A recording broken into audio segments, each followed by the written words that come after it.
Thanks for joining us here at 5. I'm Morgan Wolf. We start with breaking news tonight. Just within the past hour and a half, we have learned that former President Jimmy Carter has died.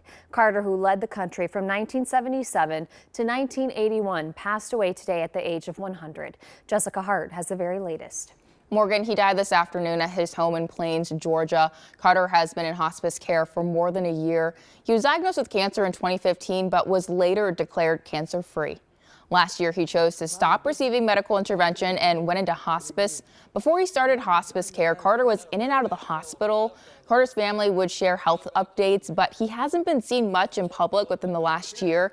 He was the longest living president. In fact, he celebrated his 100th birthday in October. His wife, Rosalind, died last year in November, 6 months after her family shared she had dementia. Rosalind was 96. The Carter Center announced there will be public observances in Atlanta and Washington, D.C. They're working on finalizing those dates along with his funeral. It will be a state funeral, which is typically a 7 to 10-day event. All right, thanks, Jessica. While Carter was only a one-term president, Chris Hrabsky has a look back on the major legacy that he left in and out of office. James Earl Carter Jr. was born in 1924 in Plains, Georgia, son of a peanut farmer and a nurse. Valedictorian of his high school, Jimmy Carter, as he'd become known, graduated from the Naval Academy in 1946 and served 7 years as a naval officer.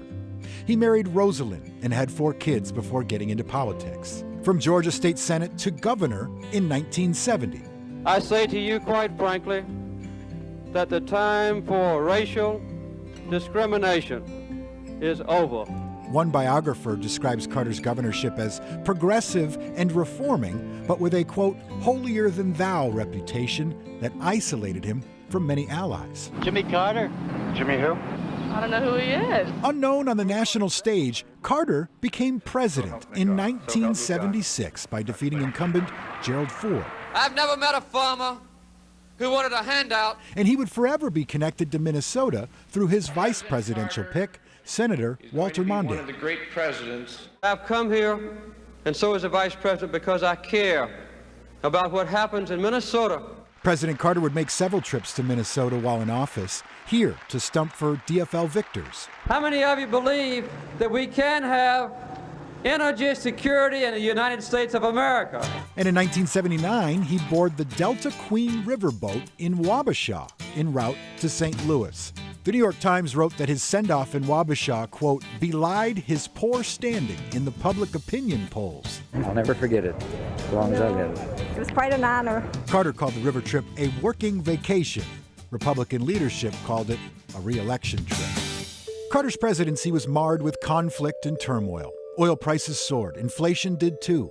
The Soviets invaded Afghanistan, and Iranian militants stormed the American embassy in Iran and kidnapped 50 Americans. And I told him that I congratulated him for a fine victory. Carter was defeated easily by Ronald Reagan in 1980, but has since remained as active and philanthropic as any past president. Hi there, Mr. President. Julie Nelson. What an honor to meet you. After you left office, have you and Walter Mondale stayed in touch? We stay in touch regularly through letters and emails and telephone calls, and he still occupies a very important place in my heart. From international missions to end disease, to a Nobel Peace Prize in 2002, to advocating for Habitat for Humanity, picking up a hammer until age 98. Jimmy Carter leaves a legacy of service and grace. Reaction to Carter's passing has been swift and widespread tonight. We'll have more on that and the impact that he had here in Minnesota coming up after Sunday Night Football tonight.